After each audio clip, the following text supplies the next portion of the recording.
کوئی بھی ایسا ہم بستری کا طریقہ اختیار کرنا جو نسل بڑھانے کا ذریعہ نہ ہو، یعنی وہ نیچرل نہ ہو، تو وہ حرام ہے۔ تو اس میں اللہ نے یہ حکم دے دیا۔ تو اس سے صاف یعنی حدیث سے بھی پتہ چلتا ہے، اور تمام فقہاء کا اجماع بھی ہے اس آیت کی روشنی میں کہ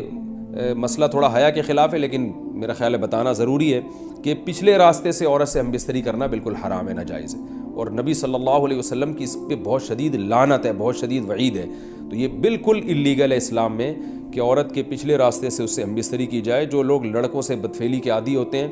ان کو یہ ایک چسکا لگ جاتا ہے، تو یہ حرام ہے، ناجائز ہے، کیونکہ اللہ نے بتا دیا کہ یہ تمہارے لیے بمنزلکم حرث لکم، تمہاری عورتیں تمہارے لیے بمنزلہ کھیت کے ہیں۔ حرث عربی میں کھیت کو کہتے ہیں، تو بمنزلہ کھیت کے ہیں۔ جیسے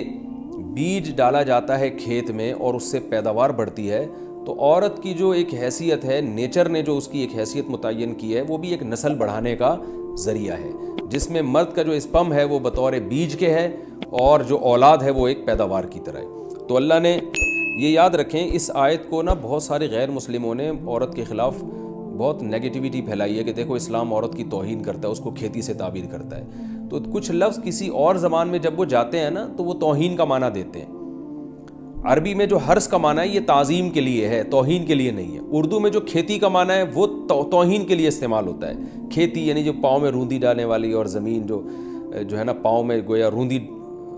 اس کو روندا جا رہا ہے۔ تو اس لیے اس کا اردو میں بالکل اسی طرح جو لوگ ترجمہ کر دیتے ہیں کہ عورتیں تمہاری کھیتیاں ہیں، تو یہ ترجمہ میرا خیال ہے اس لیے درست نہیں ہے کہ اردو میں اس کا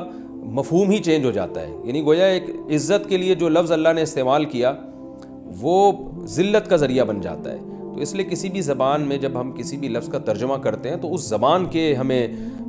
محاوروں کو دیکھنا چاہیے کہ اس زبان میں یہ لفظ کس معنی میں استعمال ہو رہا ہے۔ مثال کے طور پر ہو سکتا ہے کتا کا لفظ کسی زبان میں وفاداری کے لیے استعمال ہوتا ہو، کسی کو لوگ ڈاگ کہتے ہوں تو اس کا مقصد ہوتا ہے وفادار انسان ہے، لیکن ہمارے ہاں اردو میں گالی ہے وہ، اور آپ بولیں کہ بھئی وہ فلاں قوم ڈاگ کہتی ہے تو ہم کتا کہیں گے، تو آپ جب اس کا ترجمہ اردو میں کریں گے تو کتے سے نہیں کر سکتے۔